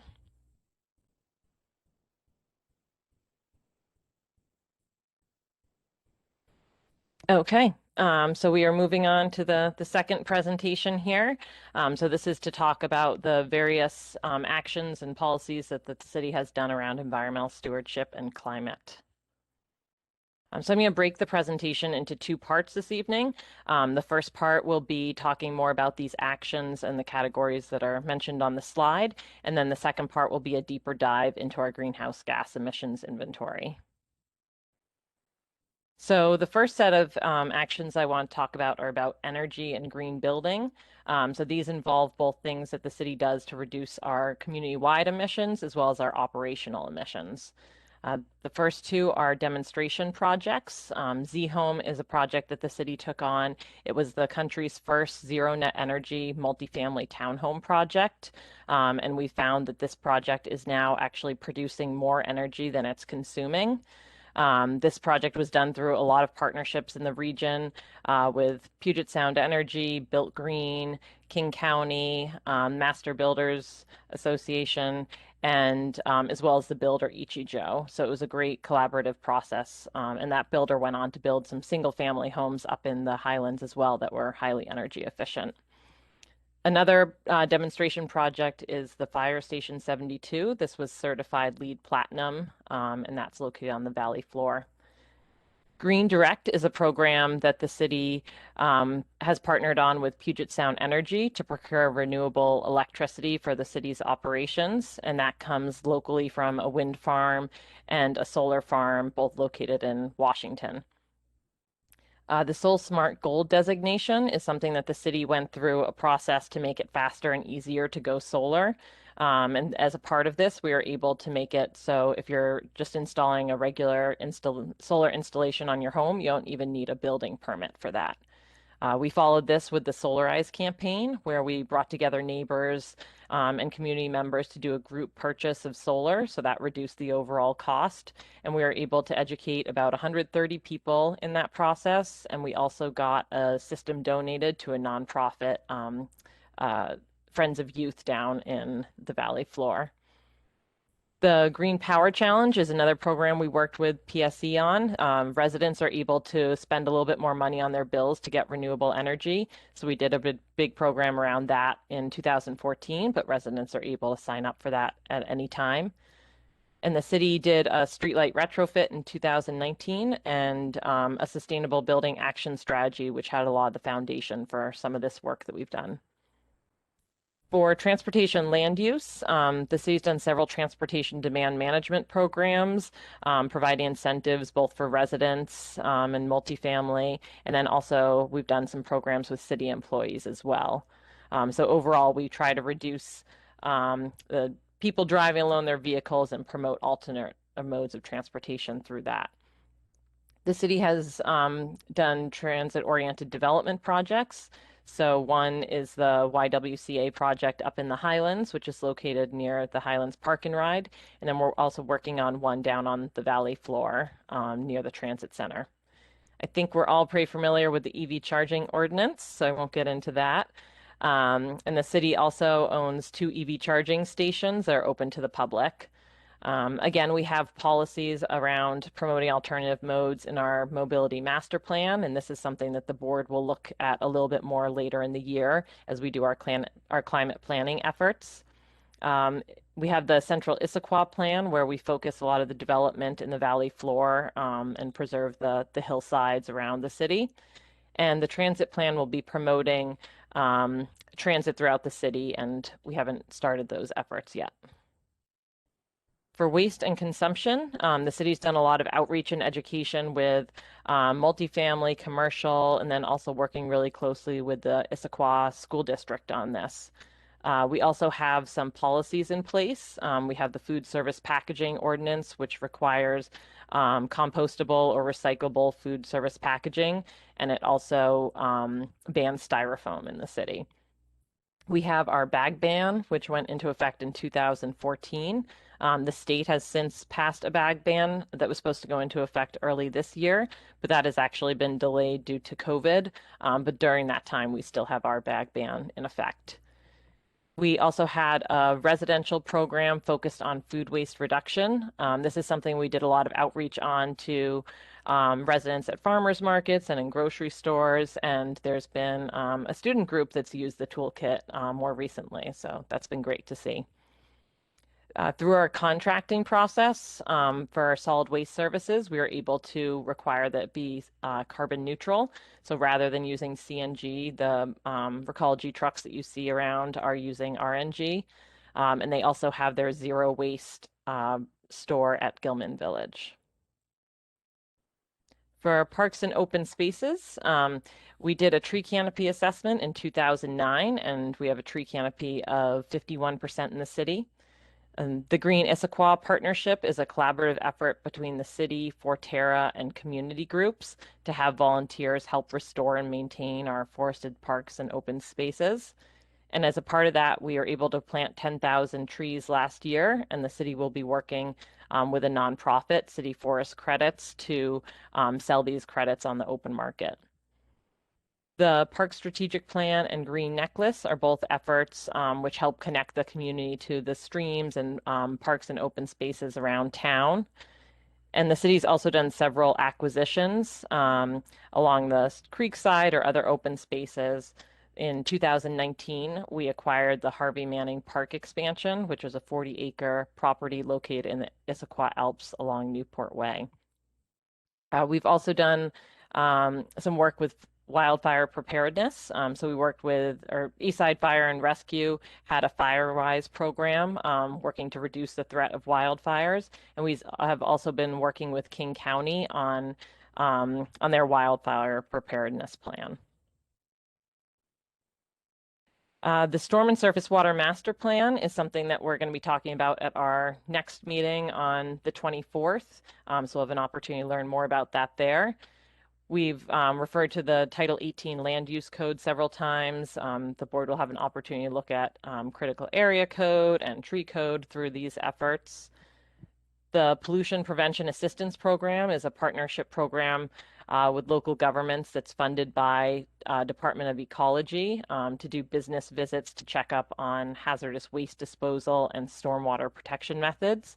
This is a voluntary program, but we also have our regulatory compliance programs as well. The city's done many restoration projects to restore riparian habitat along the creeks. Since 2010, we've done a lot of projects in Squaw Valley Park North, Confluence Park, the Salmon Run Park, and Lower Lewis Creek restoration projects.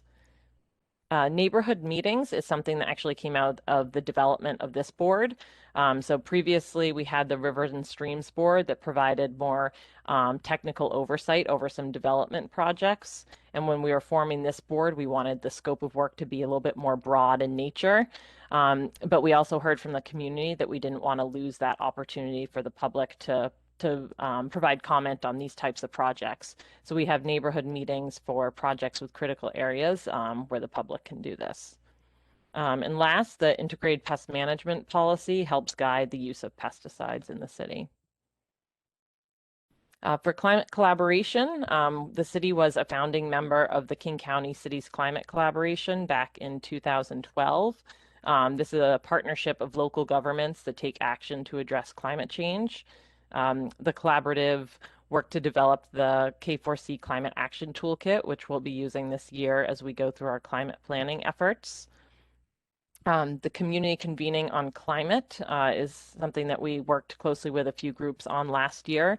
We partnered with People for Climate Action, Issaquah Alps Trails Clubs, FISH, and the Issaquah Chamber of Commerce on this event.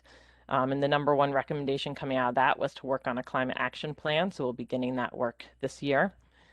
We're also a member of the Regional Code Collaboration, which works on green code development, and that's where the EV Ordinance originally came out of.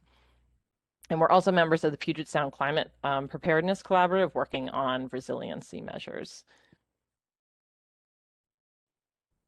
So also to talk about a little bit state legislation, just to provide an overall context, because I think this will relate in some of our work coming up, specifically around climate planning as well. So first, one of the most monumental pieces of legislation related to climate was the passage of the Clean Energy Transformation Act in 2019. And this commits the state to transition to 100% clean energy or clean electricity, specifically by 2045. And it also requires that all coal-fired resources would be eliminated from utilities by 2025. So this will be really helpful in helping to reduce our emissions going forward. Also, as part of the 2019 legislative session, there was the Clean Buildings Act, and this targets the state's existing building stock and larger buildings, requiring them to benchmark their energy. The state and national energy codes, these are regularly updated every 3 years, moving buildings closer to getting to carbon neutral in 2030. So the latest energy code was just passed, went into effect February 1st. And last is the Clean Fuel Standard. So this has been in front of the legislature a few times and is back again this year and still being discussed there. And it would require a gradual transition from conventional fuels such as gas and diesel to cleaner transportation fuels.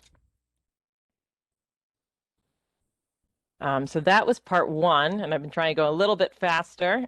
So I will just go ahead and carry on to part two. So a bit of a deeper dive into our GHG inventory. So this is important in the city because we have our climate goals. And so we want to be tracking progress towards that. We want to use the data to inform our climate planning. And in the city, we want to be a leader and really be accountable to these actions as well. So here's a snapshot of our 2017 emissions inventory. The city updates it every 5 years, so this is our most recent one. It shows that about 60% of building emissions are from buildings, and then 38% are from transportation. We receive the data for building energy from Puget Sound Energy. They supply community-wide data on electricity and natural gas. We measure transportation emissions through vehicle miles traveled, and we get this data from Puget Sound Regional Council. And then we measure waste emissions from tons landfilled, recycled, and composting, which we get through our hauler at Recology. The images here are just to show that models do change over time, so we need to take these into account and make sure we're tracking any of those changes. So for example, the map above is from PSRC showing their travel modeling. So the data didn't as closely align with our jurisdictional boundaries, but through advancements in their technology, they've been able to better match that in the most recent inventory. So just talking about overall trends, our total carbon emissions have increased 5% from 2007 to 2017. At the same time, building emissions have increased by 13%, but transportation emissions have actually decreased by 6%. You can also see that we've been maintaining about 60% of our emissions coming from buildings, and then the remaining 40% coming from transportation. And this is fairly standard in the region and is what King County is seeing as well. Our per capita emissions have actually decreased over this time. So from 2007 to 2017, our per capita emissions decreased 30%. And this is while at the same time our population has increased 45%. So that's a good story overall, but as we know, the climate change doesn't care how many people are, it just cares about total emissions. So there's still work to be done, but it's still great we've been able to reduce our emissions per person. And just some comparisons here. So City of Issaquah is pretty much right on track with King County for per capita emissions, slightly more than City of Seattle, which has a carbon neutral utility. We are less than both Washington State and the US as a whole, but about double worldwide emissions.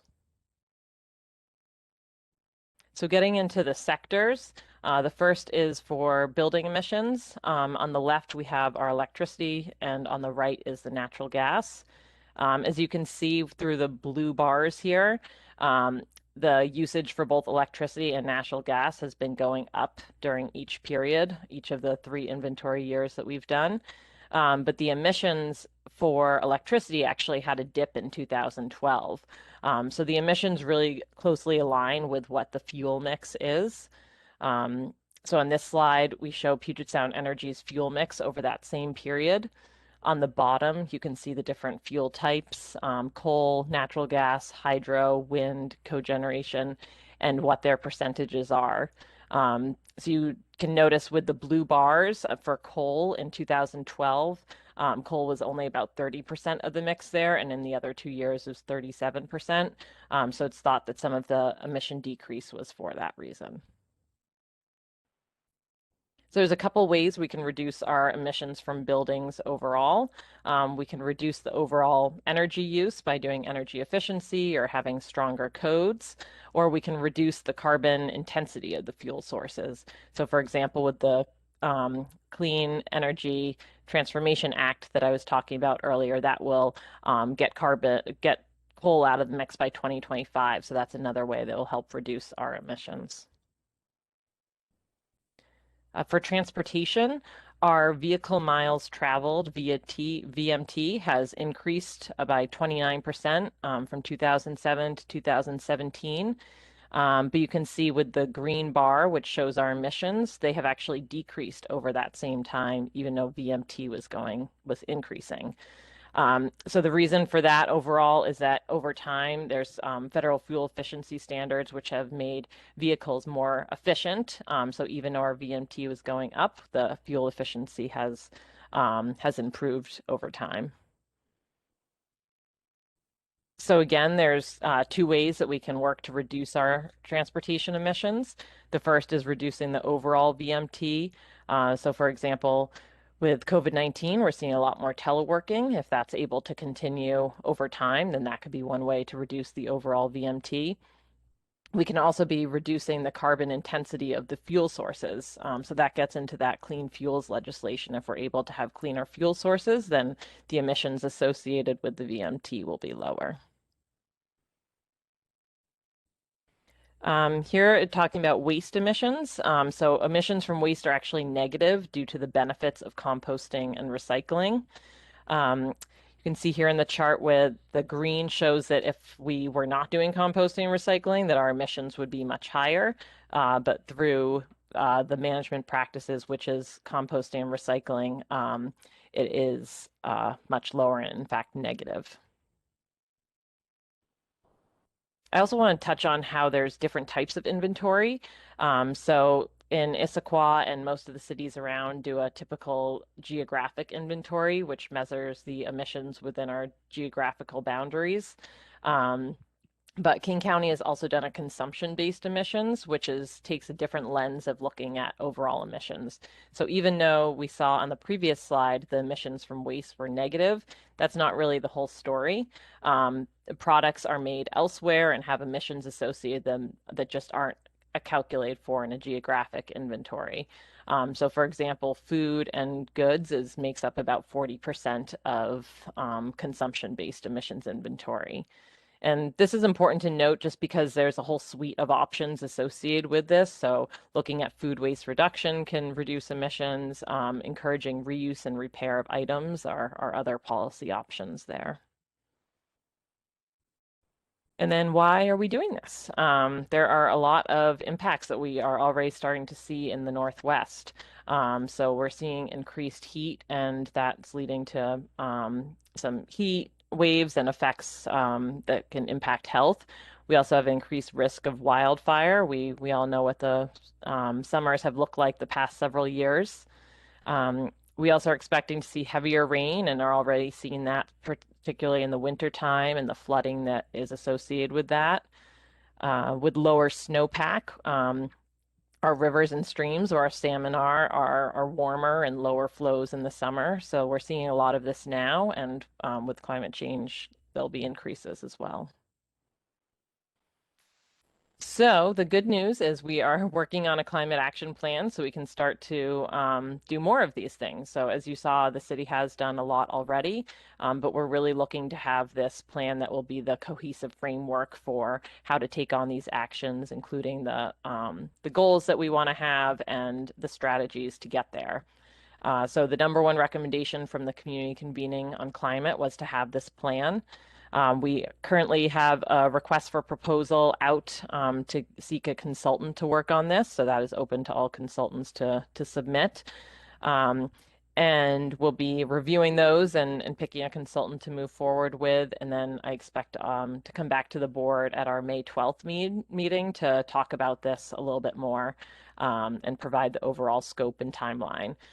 So the board will have an opportunity to get involved in this a lot. We'll be touching this from the goals, strategies, actions. So there'll really be a lot of opportunities to engage here.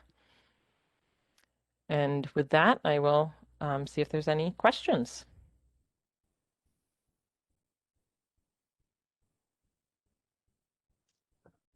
Jamie, do you have a question? Thanks, Nancy. Jamie Finch here. Yes, Megan, I was curious, are most like cities and other jurisdictions that you see providing like greenhouse gas targets, are those usually done based off geography versus consumption? Yes, this is Megan. In general, most smaller jurisdictions will do it geographic based. There's been a bunch of research and reports that consumption doesn't really, the way the inventory is done, it doesn't really work as well on a smaller level. So county is really the recommended smallest level for that. A state is even more accurate.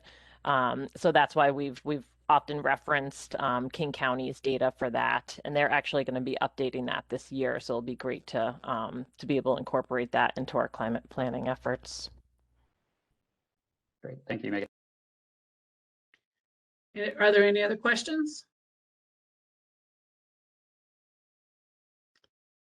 So I have a general question, and I guess, Megan, I'm trying to figure out how this all fits into the overall vision and values of the city that were identified by the council. I mean, this is a small snapshot, but we have this in our comprehensive plan and where we're trying to all go. And I'm trying to figure out how these little pieces all fit together to fulfill the direction that the leaders are trying to take this community. And so I guess I'm kind of missing that piece, and it kind of goes along with the comments Connie made earlier tonight about how we're tying into the environmental values of the community. And I'm hoping that we can somehow get our arms around that a little more than just the climate change piece of this. Sure, this is Megan. So overall, the kind of the way it's been explained is the comprehensive plan is kind of that top guiding document. It has some specific policies in it. It includes our climate targets, and so other goals that we would have would be going into that. Below that, we have our strategic plan, where the community identified 6 priorities, with environmental stewardship being one of those. And then throughout the city, there's various other plans in meeting that. So there's a parks plan related that takes into account acquisitions, which is under environmental stewardship. There's a mobility plan, and that includes climate policies. So at the staff level, we do a lot of work to make sure we're merging ideas and policies in that level, and then all of it rolls up to the comprehensive plan. So this will be a very interdepartmental effort. I've been talking with the team that's working on the storm and surface water master plan. They'll be talking at the next meeting, and we plan to be discussing our goals at the same time and want to be cross-referencing one another in that. So it will be including some of those other environmental aspects as well. But the primary focus will be on climate and GHG reductions. Anne, you had a question? Anne Newcomb? Yeah, so you had mentioned getting a consultant, and would that be in addition to also using the King County and People for Climate Action toolkits that have been recently made to help cities with plans? Yes, this is Megan. So we had funding set aside to have a consultant help with this work, but we've done a lot of great foundational work, and there's a lot of resources out there. So we're going to be using that. We'll be using the recommendations that came out of the climate convening as a direct input into this. And then we've also been supplied brainstorm list of actions from various other groups, as well as the King County toolkit. So we'll be bringing all of that together, and the consultant will be able to help guide some of that work. But I think we've done a lot already, and have the resources to put the plan together with all of that. Great. And can I clarify one more thing? Jamie's question. So was Jamie's question about how we're recording as a city our emissions? And did you say that it would need to be larger, like King County? So this is Megan. I think what I understood Jamie's question to be was asking about the consumption-based emissions inventory versus the geographic-based inventory. So the geographic-based one is the one that is typically done by most of the cities, and that can be done at a city level. The consumption-based inventory is usually done at a higher level, just because the accuracy of the data is better at that level. And is there a countywide agreement on a way for the cities to measure emissions? I know before there was a question about which tool to use for that. Is there an agreement on that now? And if so, are we going to do that for 2021? This is Megan. There's not one tool that's being used by all cities. There's been efforts before to try to get cities to use some tools. There was one that a couple cities were using, but then there's changes in that, and now none of the cities are using that. So that is definitely a regional conversation to see what the best use of that is. But at this time, cities are doing different items. It's also recommended that some smaller cities can look at King County. A city doesn't have to spend as much resources on doing an inventory if those resources would be better used doing climate action. So it's really up to individual cities, but the King County inventory is a great place to look at for cities that haven't done inventories. Thank you. Are there any other questions? Seeing none, thank you, Megan. I think there'll be more questions as we move along as a board on other items. And with that, we'll move on to the next agenda topic, which is reports. And I'm aware of one report which is on the recent webinars, and I think Jamie's going to provide some information on that came out of that. So Jamie? Thanks, Nancy. Jamie here. Yeah, and these are the People for Climate Action webinars. There was 2 of them on kind of Saturdays at the end of February. And overall, I personally found them, I know there was a couple others that were able to watch them. I found them super insightful. And I think that some of the things that stood out to me, there was a bunch of different speakers throughout the different sessions, but the ones that really stood out to me was there was a University of Toronto professor who in the first session went through a really detailed look at trying to understand the differences between using an electric vehicle, using a internal combustion vehicle, and reducing your mileage, and talking about how in the end we can move towards better fuel sources, but there has to be reductions in the overall usage along with that to hit our climate goals. And there was a lot of other very detailed analysis that he did. I think it was, I would highly recommend anyone that has the chance. That's at the end of the session on the 20th. That part was particularly insightful for me. There was also an interesting, it's a little kind of inefficient, I think, in the video, but the first section goes through a retrofit of a building in New York, which I think was interesting, but maybe less applicable for us. And then the second session, I found really valuable, actually probably even more so than the first one. It was the city of New York and the city of Berkeley were the 2 sections that stood out to me, and they went into details on what their cities are doing in regards to primarily around building code and building requirements. But I thought that Berkeley in particular was a little, especially because Berkeley, highly residential, suburban, was a little more applicable to Issaquah.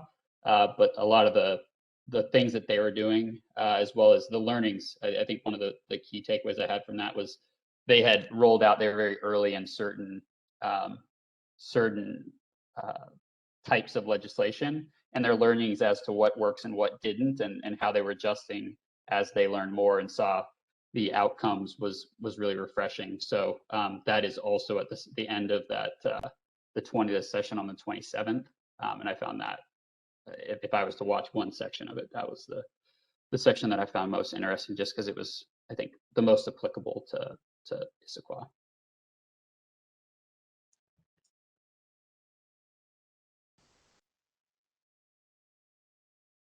Oops, sorry. Is there any other feedback from anybody else? Anybody have anything else to report? Anne, go ahead. I also thought I liked New York was doing, they have sustainable roof laws. Hadn't heard of that before, and I thought, well, maybe we can do that here too. Anything and then else? I also thought it was interesting that in Berkeley, PG&E, because they aren't fighting the transition away from gas to electric, because they own both companies, and they're going to get the business either way. So I just thought that was interesting to notate. Okay. Any other reports? Okay, we'll move on to the next agenda topic, which is other business announcements. And Megan, do you want to talk about the 2021 Environmental Board schedule? I do, yes. This is Megan. Thank you. So this was an attachment in the board. So I just wanted to take a quick look at the upcoming meetings that we have. This group is scheduled to meet the second Wednesdays of the month, but on occasion we need to change those schedules or add more meetings due to items coming up. So we thank you for your flexibility on that. The next month has a couple of those. So our next meeting will be on Wednesday, March 24th, where we'll be looking at the Storm and Surface Water Master Plan and the NPDES report of activities. And then we are supposed to have a meeting the second Wednesday in April. But we are proposing that we change that to have 2 meetings in April a little bit later in the month. So the first meeting would be on April 19th, and this is actually a regular council meeting. But the reason we're proposing this is that as part of the ordinance for the board, this board will be providing comment on the capital improvement plan and the transportation improvement plan. So that is going to be transmitted to council and presented at the April 19th meeting. So we're recommending having the board meeting then, so all the board members would attend. There'll also be members from the Parks Board and the slipping my mind right now, Transportation Advisory Board that will be attending that meeting and listening to the presentation. We will then have a meeting on April 28th, where we would then be talking about the CIP and the TIP, Capital Improvement Plan and Transportation Improvement Program. So that would be the opportunity to then provide input and ask questions rather than at that council meeting. And we'll have the staff available for that. We would also be doing the environmental awards at that meeting on April 28th. And then going into May is when we will come up with the new chair election, because that's something that goes on that calendar schedule. Terms expire on April 30th and new ones will start May 1st. And we'll look at the climate action plan then. So I just wanted to make sure that that schedule is okay for people. I apologize for the change in dates there, but we are trying to be on the council schedule for the CIP and TIP in order to get them feedback before they make their decision in early May.